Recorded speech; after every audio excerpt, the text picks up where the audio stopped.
Fulgrim took his time in answering the summons, but Perturabo had expected that, and his humors were imbalanced when the layered door swung open. The robots of the Iron Circle brought their threat sensors to bear, but Perturabo waved them down as Fulgrim swept inside with a tired, pained expression. Perturabo's attention was focused on the clockwork automaton, a working model of a Warhound Titan that was almost as fully functional as the real thing. Its upper carapace was hinged open, revealing a fiendishly complex latticework of gears, cogs, and timing shafts. The metronomic beat of its mechanical heart tick-tocked in a precise rhythm, and the miniature screwdriver Perturabo held was no thicker than a human hair. Two of the Iron Circle moved aside to allow Fulgrim within, and behind him came two of his captains, Caesron and Verosian, together with the limping form of his last Lord Commander, Eidolon. Behind them came his Trident, who moved to take positions at the cardinal points of a triangle around him. Perturabo gave Forex a slow nod. Fulgrim glanced around, and seeing that little, if anything, had changed from his last visit to Perturabo's sanctum, lost interest in surroundings that would have captivated Terran scholars for months. Fulgrim was clad in his battle armor, bearing a fresh coat of paint that was almost painfully vivid in its coloring. The amethyst and gold were somehow too real, too sharp-edged, as though painted on a surface of his retinas. "Sit," said Perturabo. For a moment he thought Fulgrim might refuse, his command too imperious, too demeaning in the presence of his subordinates. Though he knew it was a childish ploy that a narcissist like Fulgrim would see through in a heartbeat, he ignored his brother and continued working on the Warhound's interior. Just as he judged Fulgrim was about to speak, he said, "I summoned you here 5 hours ago." "I'm aware of that," said Fulgrim, tight-lipped and bowstring taut. "but I had just lost a warship, so my attention has been somewhat diverted." "You needlessly lost a warship," pointed out Perturabo. "Is that why you summoned me here to your tinker's workshop?" snapped Fulgrim. "To berate me for showing a measure of intrepidity? Or have you brought me here to gloat or say, 'I told you so'? Then you can save your breath. I will not apologize for wanting to learn more about those who would oppose us." "And what did you learn?" said Perturabo, finally looking up from his workings. "What great revelations do your monsters bring from us from so bold an expedition?" Fulgrim said nothing and cast his gaze around the room, as though paintings, anatomical diagrams, and mathematical proofs were now of sudden interest to him. His gaze hardened as his eyes alighted on the sketches over Perturabo's shoulder. He knew exactly what Fulgrim was going to say before he said it. "How did you get those drawings?" "Which ones?" "The gruesome ones," said Fulgrim. "The ones showing what looks like Primarch anatomy. You know how I got them." Fulgrim nodded, an ugly expression of bitter jealousy clouded his features. "I remember little of the time before our scattering," said Fulgrim with a dismissive shrug. "You remembered enough to pass on something to your fleshsmith." "Fabius?" said Fulgrim. "No, I gave him nothing except permission to explore the furthest reaches of his knowledge." "Really? You told him nothing?" "Well, I may have pointed him in certain directions," admitted Fulgrim. "But the work he's done is all his own. Admittedly, what he has manufactured so far leaves something to be desired, but no great art is ever achieved without effort and blood." "It is wrong," said Perturabo. "Wrong?" said Fulgrim, as though the word were anathema to him. "Haven't you seen yet? There is no right and wrong. We're all beings of will and desire, and only by exercising the former and indulging the latter do we move closer to ultimate perfection. Fabius's imperfect science might be crafting monsters just now, but eventually he'll create something godlike. All he will create are bastard hybrids, mongrel half-breeds that should be strangled at birth," said Perturabo. "You should stop what he is doing before it goes any further." "I will not," stated Fulgrim. Perturabo sighed and returned his attention to the clockwork model of the Warhound. "You are never so certain as when you don't know just how wrong you can be," he said, picking up his tools and working on the machine's interior once again. "Is it broken?" asked Fulgrim. "The perpetual motion driver at its heart is losing time," said Perturabo. I thought that was impossible. On the contrary, said Perturabo, tightening the screw no larger than a grain of sand. A genius of old Earth discovered the theoretical principles thousands of years ago, but he lacked the technology to manufacture a working prototype. I have many of his journals and secret papers in my library and was able to extrapolate what had been lost to draw up the schematics for Vulcan to build. Fulgrim nodded, already bored. I would have thought Vulcan would have better things to do with his forges, like making guns and swords. Then you do not know him at all, said Perturabo. His love of the forge encompasses all things, from crafting weapons to fashioning miniature wonders of artifice. But that one isn't working, asked Fulgrim.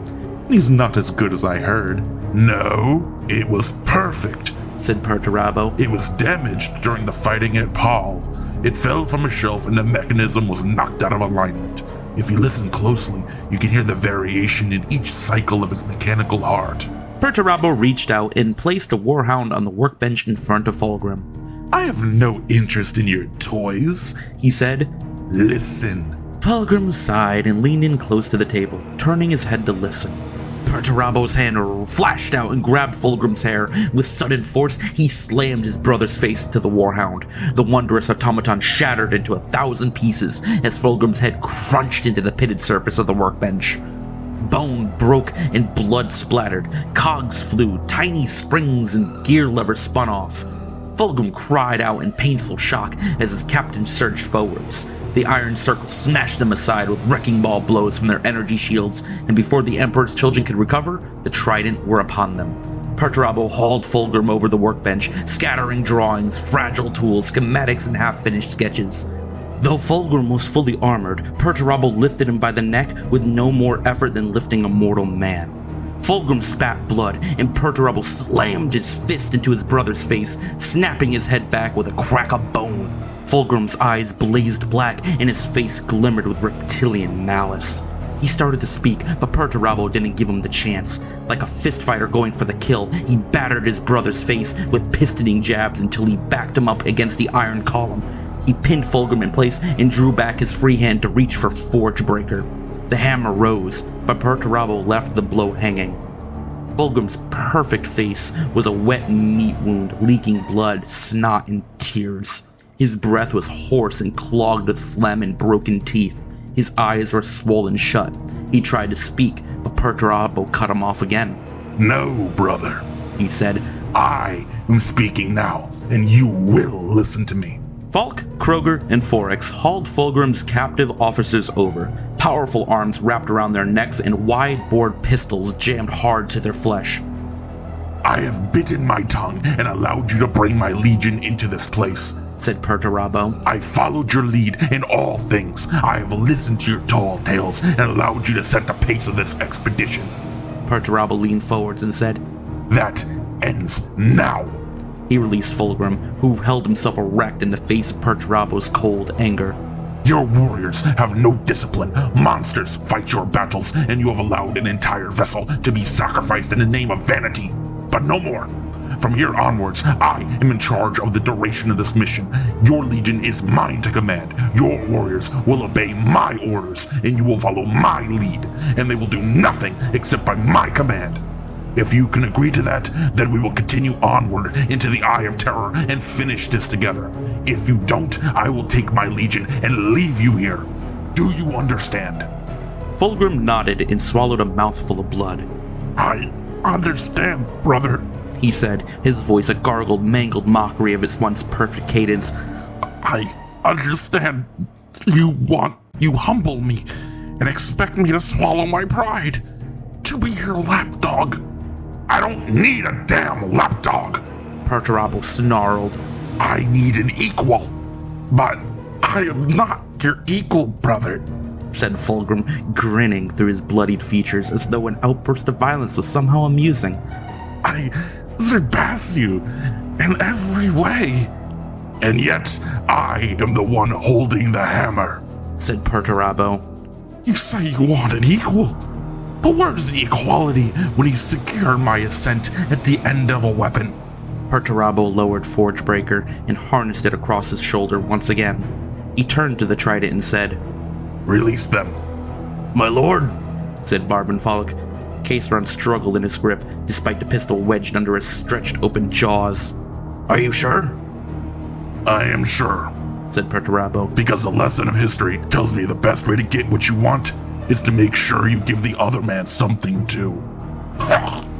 And what do you give me? Said Fulgrim, coughing a wad of red-flecked saliva.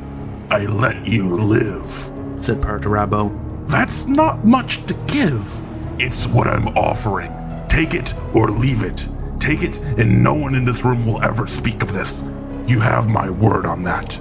Fulgrim shrugged, as though the matter was of no consequence. He looked down at Perturabo's chest and smiled with reptilian hunger. I see I have misjudged you, brother, he said. Do you know how long it has been since anyone has caused me real pain? No, of course you don't. But trust me, it's been a while. The swelling around Fulgrim's jaw was already fading. Shattered bones in his cheek and nose and jaw would be knitting, and the bruises around his eyes were yellowing. Primarchs healed fast, but Perturabo was impressed at the speed at which Fulgrim's body was undoing the damage he had suffered. So do we have an agreement? We do, said Fulgrim, running his hands through his hair and giving his warriors a curt nod. The Trident released their charges, but instead of the expected posturing and threats, Fulgrim's captains merely followed the Phoenician as he strode away. Perturabo watched him go. Surprised Fulgrim had agreed so readily, but content he had shown his brother that he would not be so casually disobeyed. The encounter with Fulgrim had left him drained. He let out a shuddering breath, rubbing his hand over his scalp. His eyes were gritty with exhaustion and he needed a drink.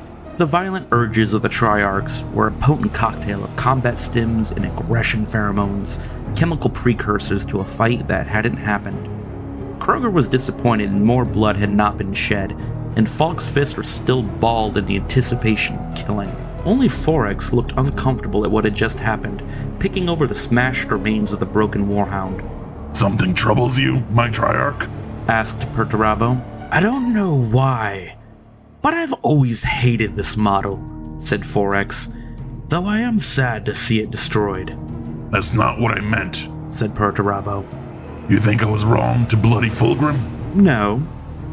You are a poor liar, Forex.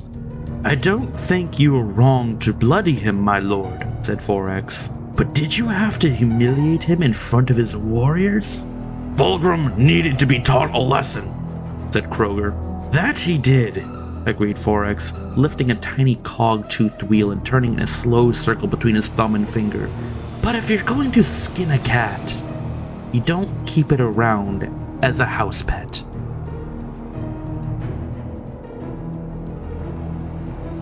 Oh my god! He didn't stand a chance. From iron cometh strength. From strength cometh will. From will cometh faith. From faith cometh honor. Perturabo, Lord of Iron, Primarch of the 4th Legio Astartes, Iron Warriors. I absolutely love Perturabo. Perturabo is by far my favorite Primarch of all of Warhammer, honestly. I don't know why. I just fucking love him. The dude is brutal. The dude is just pragmatic. And he just beat the shit out of Fulgrim. Like, hell yes. Hell yes. Fulgrim is already pretty goddamn low on my list of Primarchs. And to just hear Perturabo absolutely beat the snot out of him was so good. Like, oh my god. I just wish he kept going harder and harder and just beat him to death, honestly. Because my god, Fulgrim is annoying. And he obviously deserved every single hit that was thrown at him. Because if you haven't read the book, this is a book from the Horus Heresy called Angel Exterminatus, and it is written by the godlike Graham McNeil. Aaron Dembski Bowden is still the best, but Graham McNeil and Dan Abnett hold a very high place just below ADB. But this is a fantastic book, honestly. It's also a great book if you really, really want to learn and feel the vibe of the Iron Warriors. This is very much an Iron Warrior and Emperor's Children book. But by far, the Iron Warriors are just absolutely fantastic in this book. Absolutely fucking fantastic. In fact, any book that they pop in on is a fantastic book. I love the Iron Warriors. The Iron Warriors are my favorite Legion with my favorite Primarch. They're just so fucking badass. They don't take any shit from anyone, and they will go ahead and do what they need to do in order to achieve their goal. Unlike the Word Bearers, that will stop and torture people and offer them up as 6 sacrifices to the 4 gods, the Emperor's children that want to preen and parade like peacocks and flourish and all that shit. No. Iron Warriors don't do any of that. They got a goal they want to do. They're going to roll over you, kill you, and then keep going. They don't care. They will just achieve their goal. And I fucking love that. Them and the Death Guard are very similar in that regard. They're both trench digging legions. They're both nitty gritty, get in the dirt and fuck people up legions. And those two fighting is, well, they did have a war. I think it was called the War of Blood and Rust, I think. The Iron Warriors unfortunately had to retreat and pull back because, well, you know, Death Guard, diseases, plague, and they had a plague that ate machinery and cybernetics and stuff like that. And, well, Perturabo made the very smart decision of fucking off out of there because, yeah, that would have obliterated his legion. Fucking hacks. But, yeah, Graham McNeil, our Angel Exterminatus, fantastic book.